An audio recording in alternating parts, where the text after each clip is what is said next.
was the era of the not so big guy, but still gave you great matches. And if you ask me now, I'll watch a Bret Hart match over a Hulk Hogan match any day.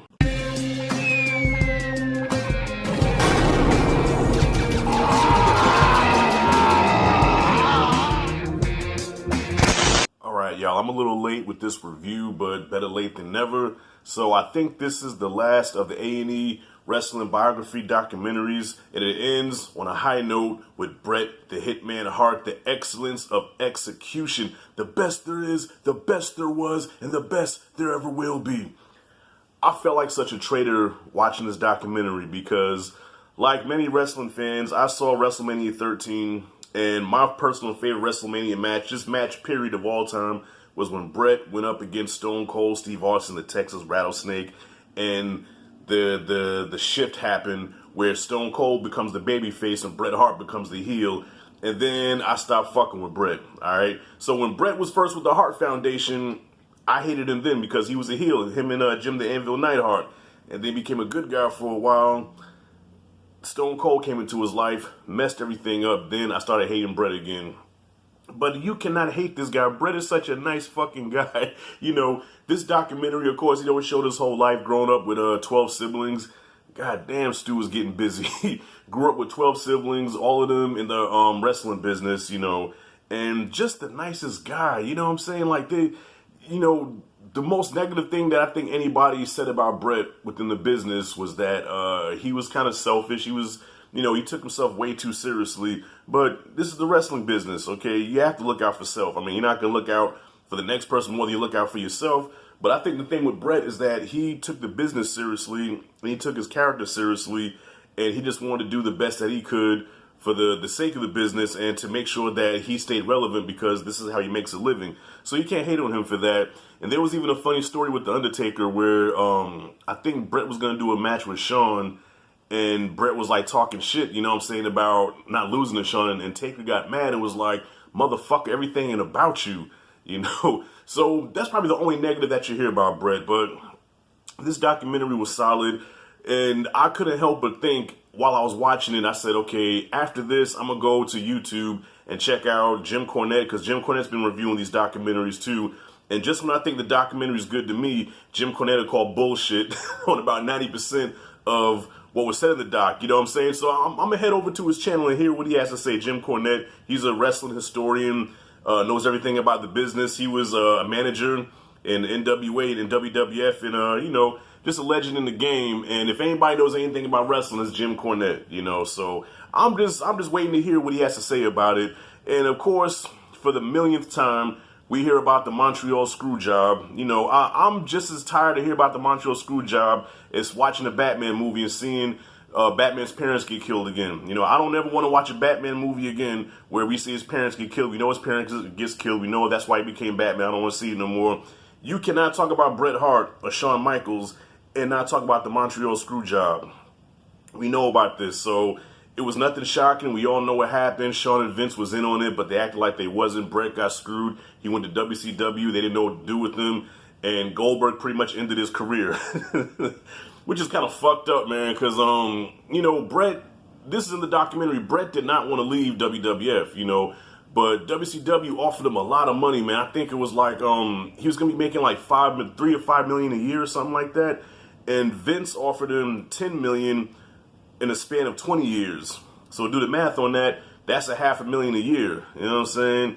That's not to me, that's a lot of money. But to a guy like Bret Hart, who is a brand, he's a name, he's got action figures, lunch boxes, you know what I'm saying? And I'm only getting paid $500,000, you know what I'm saying? So Vince went from offering him the $10 million for 20 years to saying, you know what, maybe you should go to WCW. But Bret never wanted to leave, So that's how the Montreal Screwjob happened, because Bret wanted to go out on top with his head up, forfeit the title, and then I can go off into the sunset. But Vince was like, we're taking that title off you one way or another. I'll just have to take my licks like a man, and that's it.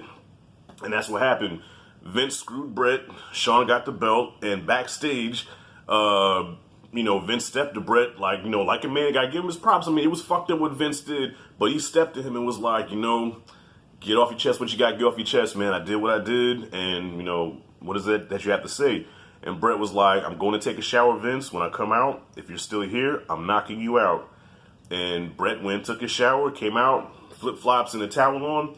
Vince is still sitting there, and he caught him with a Mike Tyson uppercut. Wow! Knocked Vince the fuck out. Where Vince came on Raw the next night with a fucking black eye and shit.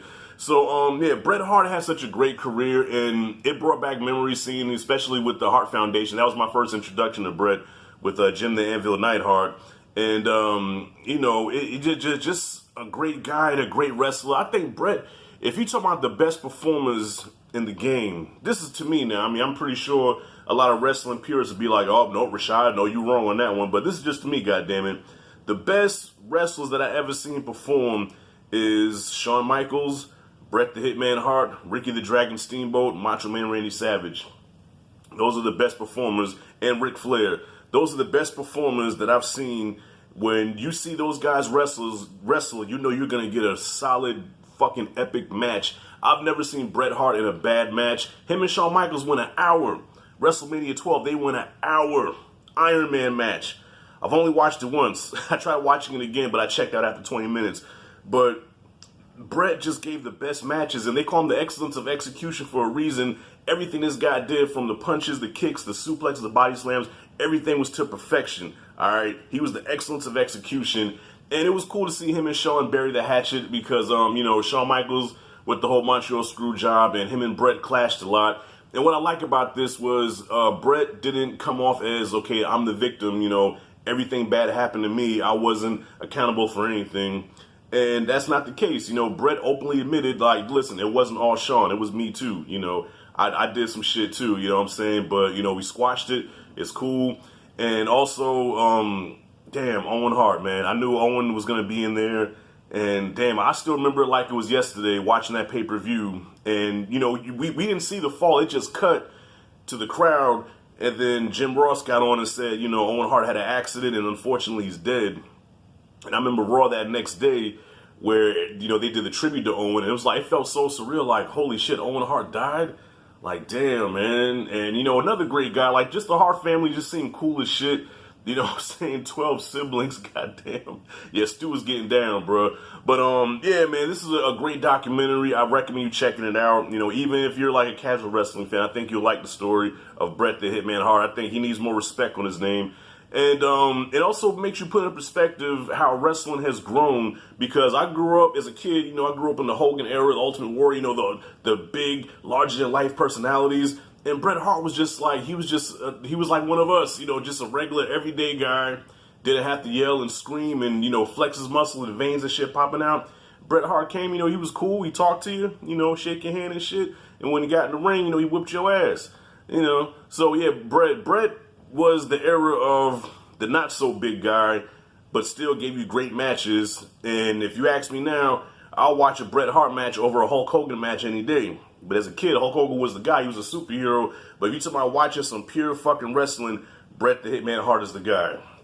Okay, and that's it, and that's all. So, y'all, what did you think about the documentary? Comment freely below. And also look out for, I'm going to be reviewing Dark Side of the Ring. They're doing an episode on the Dynamite Kid, who Bret kind of, you know, modeled his style after. You know what I'm saying? So I'm going to check that one out, because I know Dynamite Kid has a crazy story, too. So be on the lookout for that one. So what did you think about the documentary? Comment freely below. And if you like and dig this content, hit that like, subscribe, notification bell in the corner. This is Rashad G signing out. See you in the next video.